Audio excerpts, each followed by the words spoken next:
Hi, this is Subhayan Chakraborty for Rev Sports right outside the Newlands cricket ground, and the final of the Women's T20 World Cup is over. Australia have completed a perfect three-peat. They have won this tournament for a record sixth time by defeating South Africa by 19 runs. What a game they had.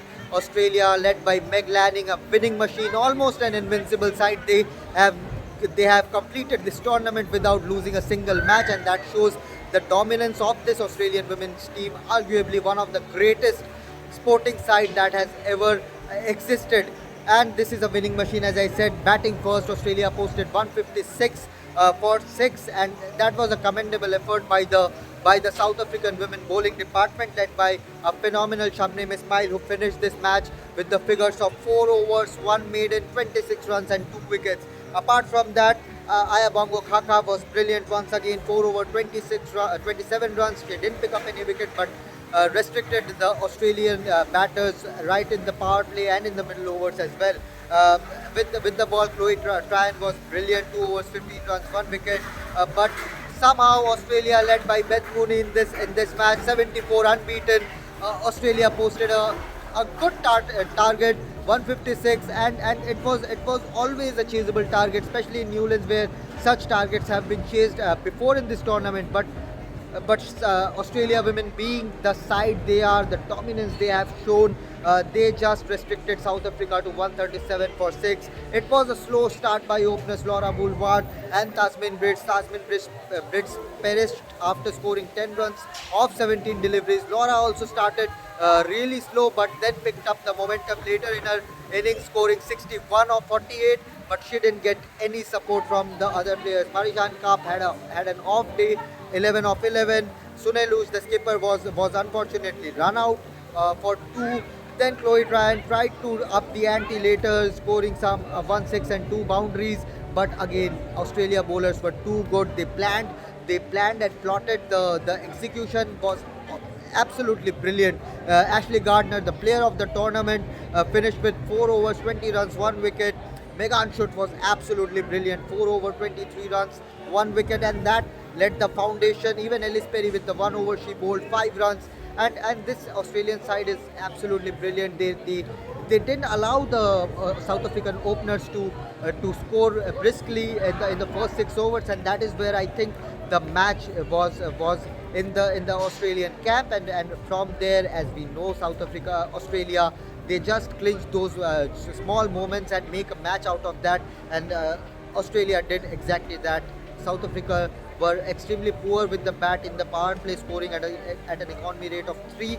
That was something where South Africa lost the momentum perhaps. But when you see the crowd that is coming out of the stadium, they are sad because their team lost. It was a packed stadium, almost 40,000 people were inside it, and everyone was buzzing before the match. And even during the match, I watched a few overs with all the fans, and the atmosphere, it was insane. Subhayan Ismail, when she was on a hat trick, everyone was on their feet, packing, chanting for Subhayan to pick up that hat trick. But alas, the stadium kept on going silent as the South African openers, their batters, kept on increasing the required run rate with a very cautious start. And after the 10th over, there was a feeling inside the stadium that this Australian side is going to win this match perhaps, and that is what they did. 6th-time world champions. Congratulations to Australia. Congratulations to South Africa as well. The first men or women's team who have qualified for a Cricket World Cup final, and that itself is a huge achievement. But yes, I certainly feel South Africa will feel that this was a big lost opportunity after restricting Australia to 156. They should have batted freely. They should have batted with aggression, and should have taken the game onto the Australians. But yes, it was a cautious start, and Australia after that just kept hold of the match and kept pounding the pressure on the South Africa. But credit to this Meg Lanning side, a historic team. We are witnessing something great with this Australian women's team, and they have done it again. But Newlands, it has been an absolute pleasure to cover this tournament.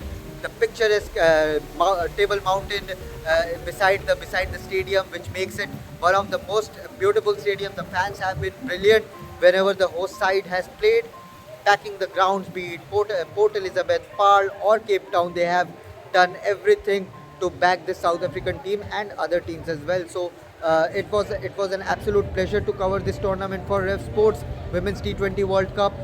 And now the action will swiftly move to the WPL and the IPL after that. But for women's cricket, this is just the beginning. This is just the beginning of something big.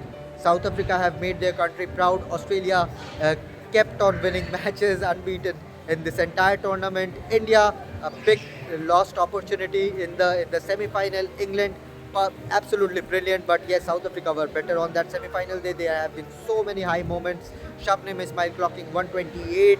Ellis Perry diving in that 18th over to save a boundary. Harmanpreet Kaur playing that knock with Jemima Rodrigues. Pakistan's opener Siddiqui scoring that century, being the first Pakistani female cricketer to score a T20 World Cup century. It has been the tournament has given us so many highs, and this will only take the women's game to a next level, a level that we all want to see these girls playing on the field. This was me, Subhayan Chakraborty, for one last time outside the Newlands cricket ground for Rev Sports. Thank you so much for watching.